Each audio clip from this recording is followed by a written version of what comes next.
Before we start this one off, guys, I just wanted to say that someone in the community has received some rather bad medical news, and I just wanted to say, Kurt, we're all here for you, brother. You've been in all of our thoughts, and hopefully you're in some relief now, and hopefully this gives you some escape.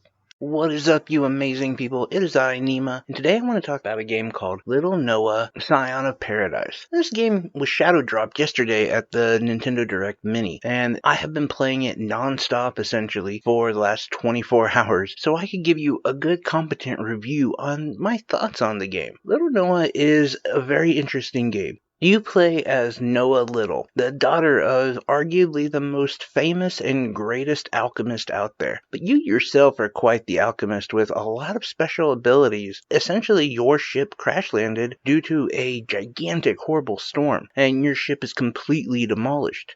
As an alchemist, you need mana to rebuild your ship. Luckily, you did crash near some deep ruins, and as you can go through there, you can find a lot of mana, and that's essentially where the loop of this game begins.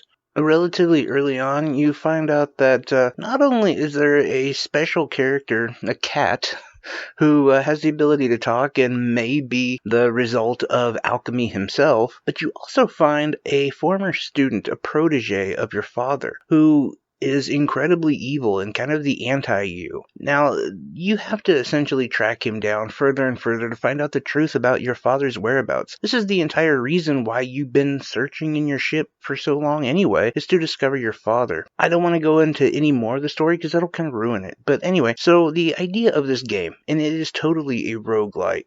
The battle system really, to me, seems like Kirby Star Allies. As you find and create different champions, they fight basically alongside you. In fact, you don't fight at all, they do it all. The fun thing about this is setting up your lineup, because you see, each attack button you hit, it results in one of them attacking once, and they all have a different attack, so you can set up a pretty cool little combo system based on what champions are in your lineup and which ones aren't. But as you go through on your run, you collect accessories, you collect more champions, you collect keys and items and a lot of other things, and then when you die, and you will die, all of that gets transferred back into mana. And then with that mana, you can use it to rebuild your ship. And each time that you upgrade your ship and change your ship up, it actually results in permanent changes to yourself. Whether it be extra potions, more HP, more attack power, so on and so forth. And while you're also doing that, you can also acquire presents. And these presents you can use to either give to your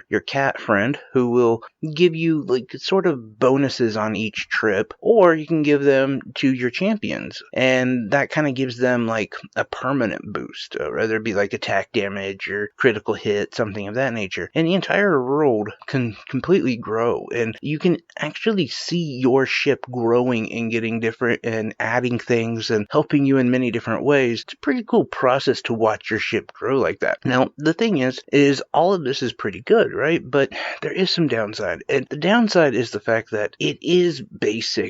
Like, it says it's, randomly generated maps, okay? Well, honestly, you can't tell. You really can't. Like, even though the environment and the graphics are beautiful, they are pretty much the same thing for each area of the ruins you're in. They're all going to have, like, essentially the same background, and the only real difference is that the platforms in which you fight these enemies changes a little bit. As you enter any sort of segmented area, which is pretty much all of them, you'll be trapped in it until you fight enough enemies to kill them all, and then you can continue to the next space. But each area of the map is really predictable, and this changes from spot to spot to spot, and pretty rapidly. It in fact becomes less of like, it's incredibly linear, I'll put it that way, and pretty predictable.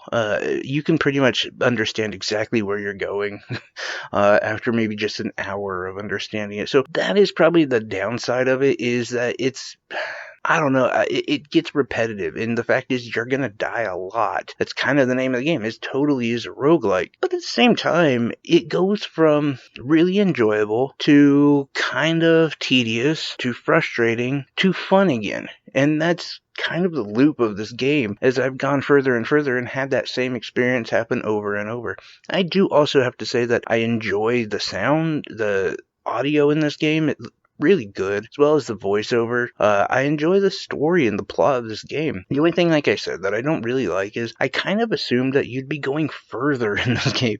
Like, there would be more to explore and more to see, and there kind of isn't. And well, that's what it is. Like, it's $14.99, and there is hours and hours and hours of content, as well as a very, very beautiful game. One of the things I like doing, in fact, I'll do it in the video somewhere, is I'll just stand there with all the champions, and you can see just how clear and detailed they are in their little miniature form. They look amazing. Like, the game is graphically impressive for a game of this cost, and pretty much an unknown game until yesterday. But I've really enjoyed it. I actually think it's definitely worth your money. I would put it at about a 7 out of 10. Like, that for me is a good range for it. It's worth a pickup, especially at $14.99, but it's not a must until, like, if you want it for a sale or something. But at some point, especially if you like roguelike games, this is a definite pickup. Anyway, guys, I appreciate each and every one of you. Please hit that like and subscribe button. And like always, I'm wishing you health, wealth, and above all, I hope you are truly happy. I love you guys.